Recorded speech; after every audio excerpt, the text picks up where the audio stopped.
My name is Dr. Erik Mittra. I'm a nuclear medicine physician at Oregon Health and Science University in Portland, Oregon. I'm the division chief of the section, as well as the director of the Radiopharmaceutical Therapeutics program there.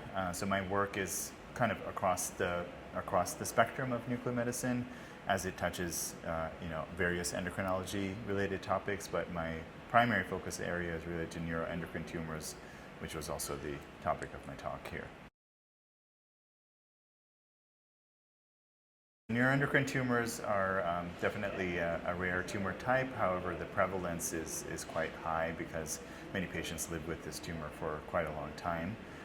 But the type of tumor actually can originate from anywhere within the body, and also there's a lot of heterogeneity regarding the tumor type, and that's two characteristics that we often talk about. That it's a very patient-specific tumor type, and so not all patients are the same, even if they have the same type of tumor at a general level. So it can actually start from anywhere within the body, although the most common areas are within the gastroenteropancreatic system. So we term that GEP-NETs as a whole, but they can happen secondarily within the lungs or within the kidneys, many other areas. Also, the additional subtypes of pheochromocytoma and paraganglioma also fall within the larger category of neuroendocrine tumors, and there are also some additional variants, such as medullary thyroid cancer as an example, which are a little bit more additionally rare. The diagnosis is one of the most challenging aspects of it because, again, it's a rare tumor type that most primary care physicians rarely, if ever, see.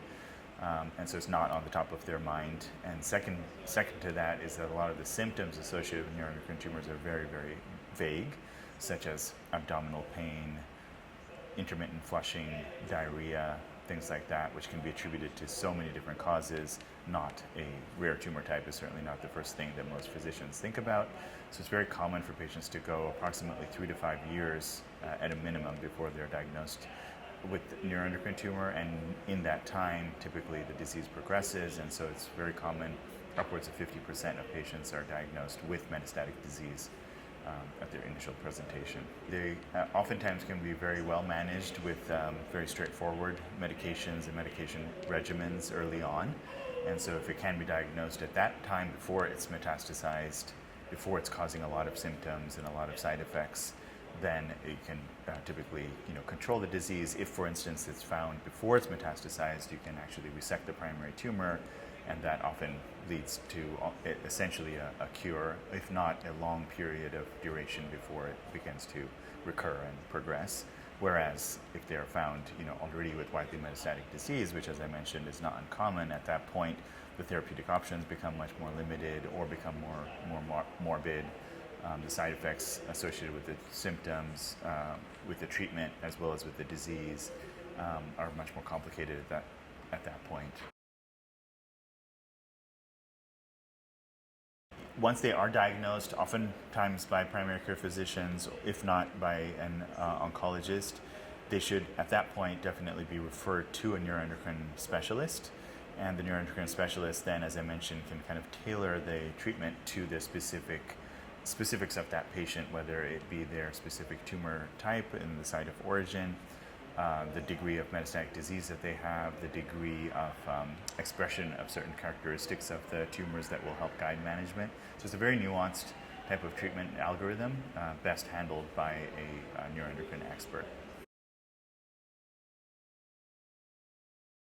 My presentation was basically a summary of where we stand currently with radiopharmaceutical treatments for neuroendocrine tumors, which is a major aspect of treatment for these patients.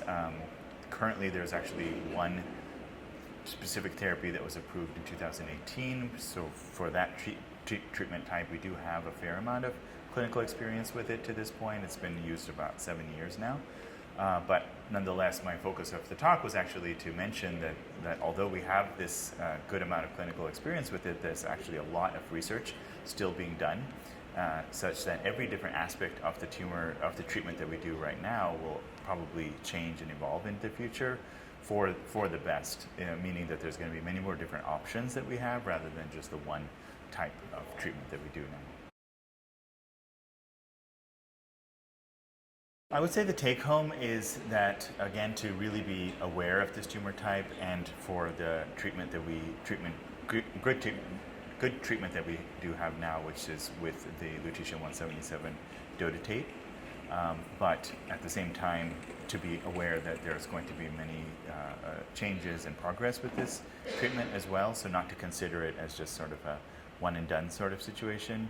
Many of these patients will actually come back to us to get additional cycles of the treatment, sometimes with the newer agents that are being developed now, or in a more personalized fashion than is being done now.